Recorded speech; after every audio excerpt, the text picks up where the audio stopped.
the finals for this all-time great, and oh, did he do it in style? We'll start there. Then, if you thought it was ugly in Green Bay before, the latest comments that could change absolutely everything for Aaron.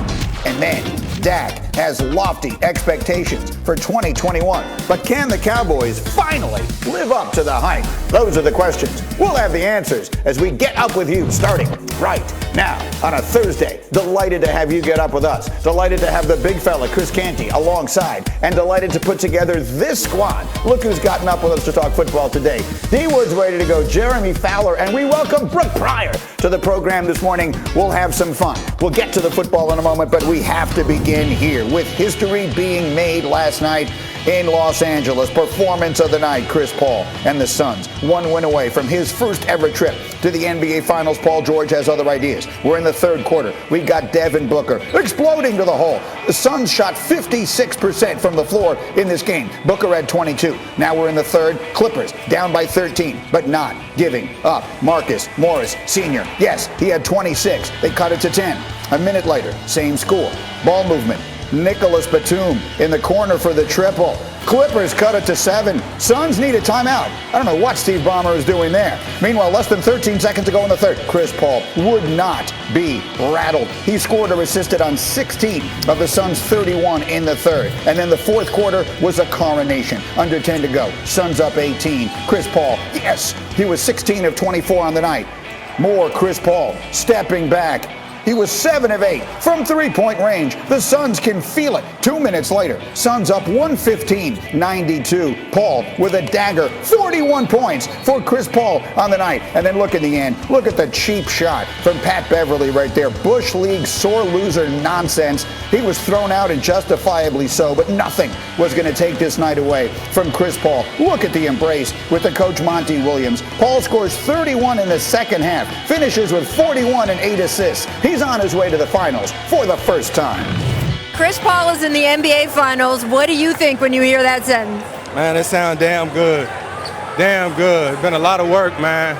A lot of work. Going to a new team, everybody staying the course. That team fight hard, but damn, this feel good. Chris Paul is stamped regardless.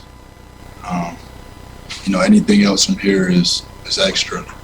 It's extra. I know he wants it bad. I know he's happy about this for his first time, but I know what he's on the pursuit of, and we have that same understanding. We don't talk about it much, but we know what we're trying to get to. 41 points for Chris Paul in a series-clinching win. That after he had 37 in the clincher against Denver. In NBA playoff history, only Karl Malone ever scored more points in a game in the postseason, 36 years of age or older. Paul's 41 last night, tying a career playoff high. So this night is about so many different things as we bring in my uncle Seth Greenberg, no relation, and Tim Legler, who's got a very important business meeting to attend right after the show. And Legs, I'm glad, thanks for dressing up for us today. Legs, I'll start with you there. Chris Paul, in many people's mind, is already one of the all-time great players. So what does this now mean for him and his legacy?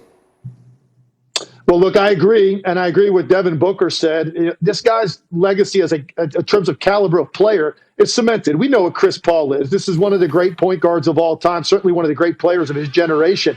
But here's what this has done. It's erased that but that you always put on the end of a sentence about Chris Paul. When you would say, but it's a shame he was unavailable at critical times in the postseason with injuries.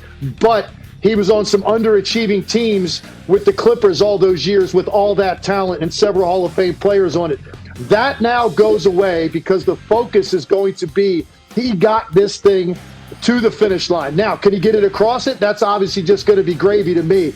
But I think that part of his legacy has changed now because he was available. Now, he was injured a couple of games in this series, but he came back, and not only did he come back, he's the guy that ended matters. And I said going into the game last night, that's what I thought he was going to do, have one of those special nights where he's not just a floor leader and tough and the IQ of the team, all those things we credit him for. He sometimes has to go be a bucket getter. That's what his team needed to avoid the pressure at home of a Game 7. Chris Paul stepped up in a huge way. One last thing about this.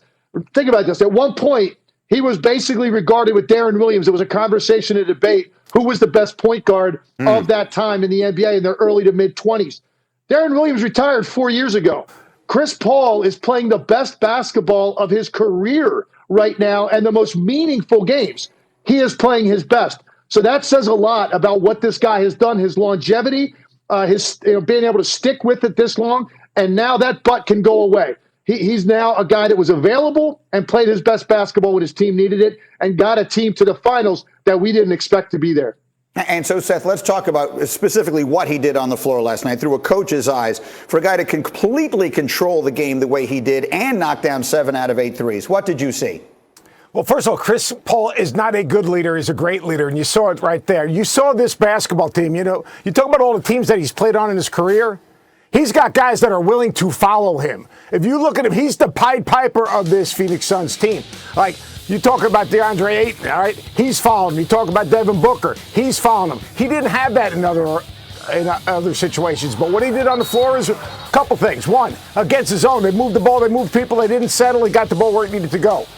He's the last of a generation of true point guards. He was a ball guard last night. He scored 41 points. But he's the last of the true point guards, a playmaker, a guy that sets the table, a guy that gets others involved first and then gets himself involved. And then on the defensive end, you got to forget now, Chris Paul's been a 5-time first-team All-Defender. So he defends, he distributes, and he can score. But most importantly, I think his imprint on this team, and I don't know what you think, Legs, is what he does in the locker room. His leadership, getting those young guys to buy in. He's played with more talented teams that didn't get to the finals. But he's got this team to the finals because of his leadership.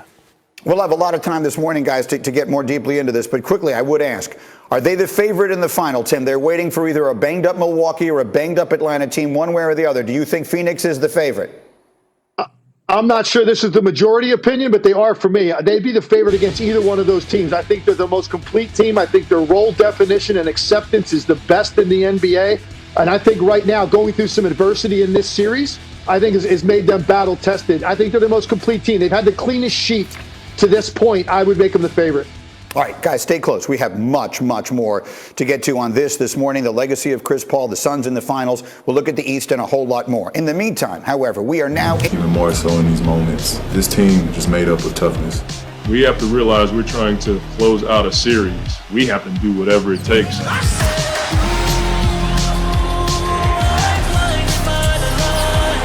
Chris Paul once again from downtown. Booker uses the screen beautifully and flushes. This is the deal. We don't give up. Paul step back three-pointer, puts it in, and the foul. Chris Paul is in the NBA Finals. What do you think when you hear that sentence? Man, it sounds damn good. Damn good. Chris Paul is in the NBA Finals. He had 41 points and no turnovers last night. He's the fourth player to do that in a conference finals game since turnovers became an official statistic. And how about that for the list of company that he keeps? Shaq, Michael, Olajuwon. We'll talk much, much more about Chris Paul.